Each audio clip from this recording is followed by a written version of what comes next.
그 당시 아테네는 굉장히 복잡했죠. 이유가 뭐냐? 바로 그 5세기 후반은 그 아테네뿐이 아니라 그 위쪽에 테베, 그리고 스파르타, 그 다음에 그 위쪽에 마케도니아까지 그 서로 얽혀가지고 아테네의 앞바다 에게해 바다가 있어요. 그 에게해 바다는 스와시아와 그리스 간의 그 사이에 있는 바다죠. 그 에게해 바다에서 흑해로 이어지는 그 통로가 바로 아테네의 생명선. 아테네는 돌산이기 때문에 밀이 많이 안 나기 때문에 먼 곳을 가서 밀을 수송을 해와야 되는데, 그러자면 해상 통로가 확보가 되어 있어야 되는데, 그게 마케도니아의 진출에 의해서 위협을 받기 시작했던 거예요. 그러니까 그 마케도니아가 에게 바다로 진출하고, 그리고 그리스를 침략해 오면서 그 각국 간에 아테네와 테베, 그리고 마케도니아 등등 이런 복잡한 정치적 분교, 군사적 충돌이 일어나게 됐던 거예요. 데모스테네스가 유능하니까 가만히 있을 수가 없었던 것이죠. 정치계로 바로 입문을 하게 되고, 그가 그 쓴 변론 가운데서 가장 먼저 나오는 게 올린토스 변론인데요. 그 올린토스는 바로 오늘날 그리스의 동북쪽에 있는 그러니까 우리가 테살로니키라고 얘기하는데 성경에서는 데살로니카라고 얘기하는데요. 그 부근에 있던 올린토스를 중심으로 해서 아테네와 마케도니아가 서로 각축전을 벌리는 그런 걸 중심으로 해서 쓴 거예요. 올린토스는 해상무역을 하니까 곳곳에 말하자면 해상무역의 근거지가 있었던 것이죠. 그 다음에 나오는 것이 필리포스 변론인데요. 필리포스와 어떻게 아테네가 서로 옥신각신하는가, 이런 것이 올린토스 변이 3개, 필리포스 변이 4개가 있어요. 그런 대외적 여러 가지의 분교, 이런 것들이 데모스테네스가 정치계로 입문하게 되는 하나의 촉진제가 됐다, 이렇게 얘기할 수가 있겠습니다. 기원전 336년에 필리포스가 살해가 됩니다. 그 살해가 파우사니아스라는 그 사람이 살해를 했는데, 파우사니아스는 물론 잡혀서 처형됐지만, 그러나 누가 그 파우사니아스를 사주를 했는가가 아직 밝혀지지 않아요.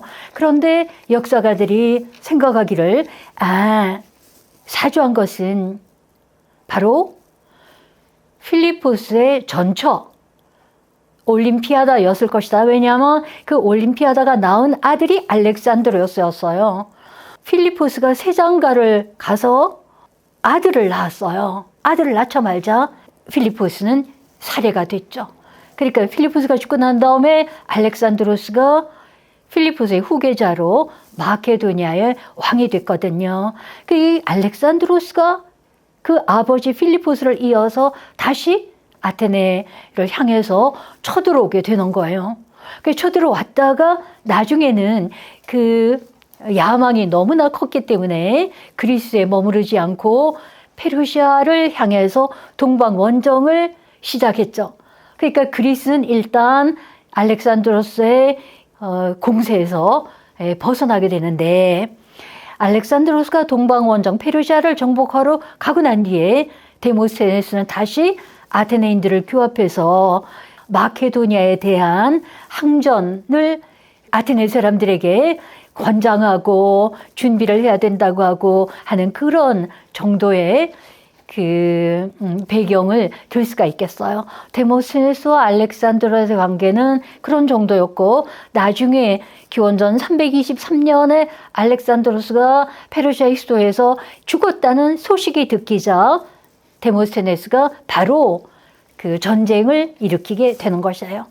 그리스의 폴리스를 규합해서 전쟁을 일으키게 되죠. 그것이 기원전 323년이었고, 거기서 패배를 해서 자살을 한 것이 322년이었고, 그 기원전 322년이 그 아테네의 민주 정치의 종말을 구하는 연대다. 이렇게 볼 수가 있기 때문에 데모스테네스의 생존, 그리고 그의 변론, 그리고 그의 죽음은 아테네의 몰락과 시기를 같이 한다. 이렇게 정의할 수가 있겠습니다.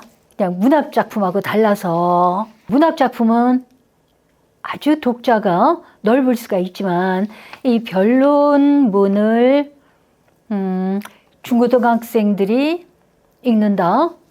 읽을 수도 있겠죠.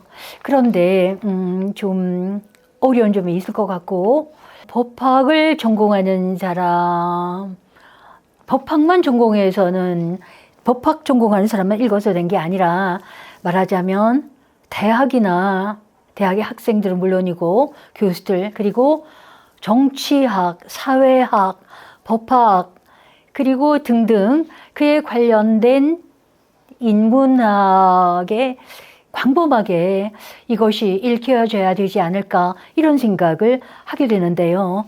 그런데 그 변론문은 사실 어려운 게 아니에요. 왜냐하면 민중들을 설득하기 위해서 그게 그 변론이 적혀져 있는 것이기 때문에 상당히 설득력이 있어요. 그래서 고등학생도 읽을 수 있다고 저는 생각을 하는데 그런데 다만 그 책에 보면 이게 7권으로 되어 있는데 그 1권의 첫 번째 아주 짤막한 서문이 있고요.